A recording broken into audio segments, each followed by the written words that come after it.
Hi viewers and welcome to Despair Repair.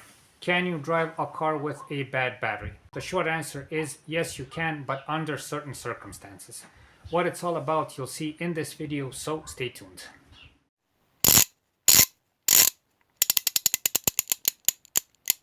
Despair Repair.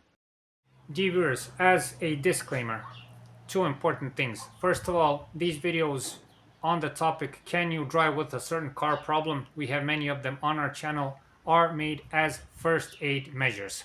Most of them come from my personal experience and most of them will help you get out of harm's way and temporarily get back on the road until you get to safety and be able to make the proper repair.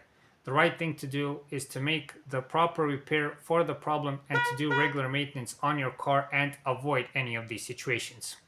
The second thing, some of the things, or I would say most of the things we're going to show you in this video, I would not do them on more expensive, high-tech, high-end cars. I like to call them that way. Most of these cars have complicated, intertwined electronic systems, lots of sensors, lots of systems that are highly sensitive to power outages if the battery totally dies, or to voltage and amperage fluctuations within the system. So the bad battery can cause additional problems for which you will have to seek professional help to solve them. So if you have a more complicated car, and this is where it's very good to know your car, if you have a car like this, I would highly recommend, when you have a weak or dead battery, to call a tow service and let the professionals do the repair. Lots of times it's much cheaper and takes less time than doing it on your own. Now, the first thing you should do if you encounter a weak or bad battery problem is to get the engine running as soon as possible. There are three ways you can do this. If you're at home and if you have the possibility, try to recharge the battery.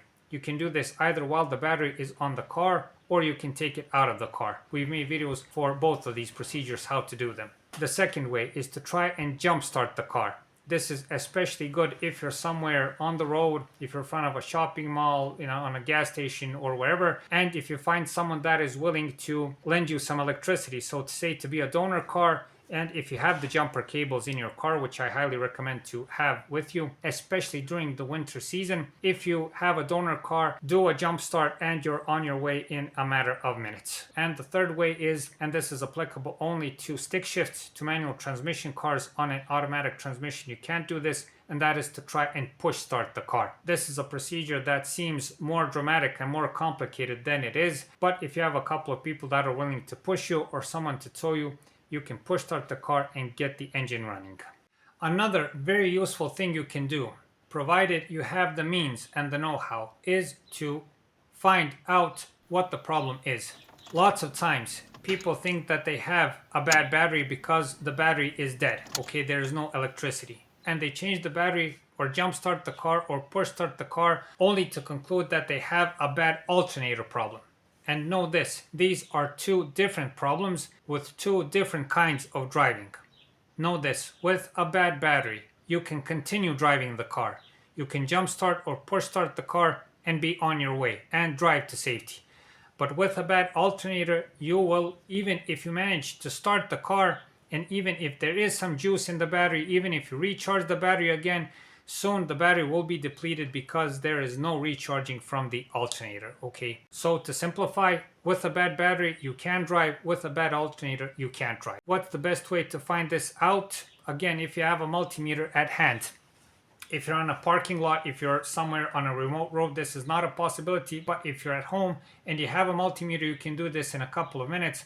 We made a separate video on this topic. I'll leave a link in the corner so you can take a look. Just take the multimeter and measure the voltage of the battery. Connect it to the battery, and if you measure anything from 12.2 to 12.6 volts, the battery is okay. Anything under that, you can suspect that the battery is the problem. Regarding the alternator, you have to start the engine, and once the engine is running, then measure the voltage on the battery.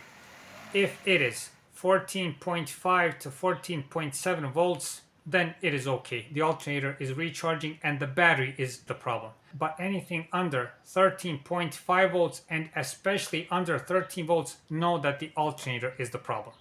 Once more, why is this important? With a bad battery, you probably can continue driving. With a bad alternator, you can't. The first and most important thing you should know when you drive a car with a weak or dead battery is do not turn off the engine once you get it started. In some cases, when you get the engine running, the alternator will be able to recharge the battery to some extent. And if you're lucky, you'll have a couple of cranks in the battery and you'll be able to drive the car. But in lots of cases, and when the battery is completely dead, the moment you turn off the engine, you're in trouble once more. You'll have to search for a donor car, you'll have to push start the car, and you'll have to go through the whole ordeal again. So know that when you start the engine, it would be best not to turn off the engine until you finish your trip and do what you have to. What's the most common reason why this happens? In most cases, people forget that they have a problem. So they start driving, they drive for a couple of miles or kilometers. Once they reach their destination, they instinctively turn off the engine, and once again, they are in trouble.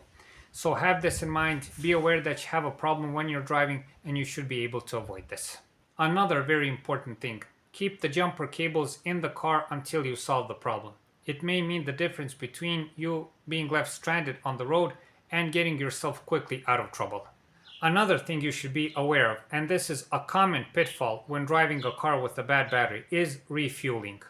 So lots of times people manage to start the car, but once they're on the road, they come to the conclusion that they need more gas, they stop at the gas station and they have to turn off the engine, and again they are in trouble.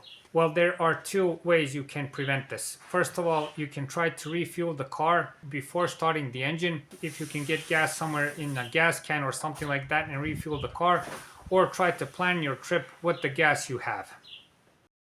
Another super important thing that people neglect is how you're going to park the car with this problem. What's the usual scenario what people do? Besides accidentally turning off the ignition, they park the car in whatever place they can, especially in urban driving. So what happens, you don't have a parking lot, you find a tight parking space, you put the car there, you go and do what you have to, get back to the car, and you can't start it.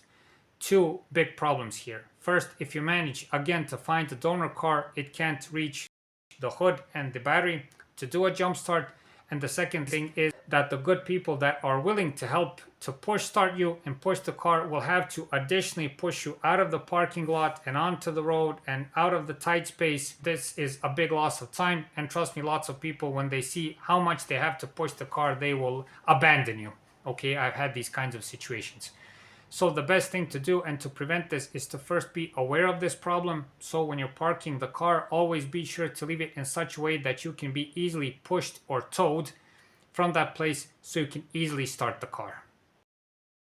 Another recommendation that you don't have to do but is very useful is to turn off, while you're driving, turn off any of the appliances that you don't need, especially bigger appliances and stronger appliances like the headlights, like the AC system, like the stereo system if you have a stronger stereo system, and so on. The car's electric installation is made in such a way that the battery is a factor for keeping the stability of the electric system.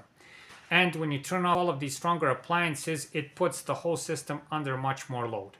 And despite the fact that when you turn on the car, the alternator is in charge of supplying the electric car's system solely, not the battery but the alternator, it can cause fluctuations within the system, and this can produce electric glitches in the system, especially with newer cars. It can cause dashboard lights to appear, it can cause freak electric problems that can cause additional trouble. This doesn't have to happen, but if it does, turning off those appliances will help in preventing this. One more thing that is good for avoiding trouble is to avoid night driving. If you can, do all of your chores and tasks and all that you have to with a bad battery during daytime. A couple of reasons why this is good. The first main reason is that if any kind of trouble happens, it's better that it happens during daytime and that it happens in a place where you can search for help. During nighttime, it's much more dangerous and there's less possibility that someone will help you on the road.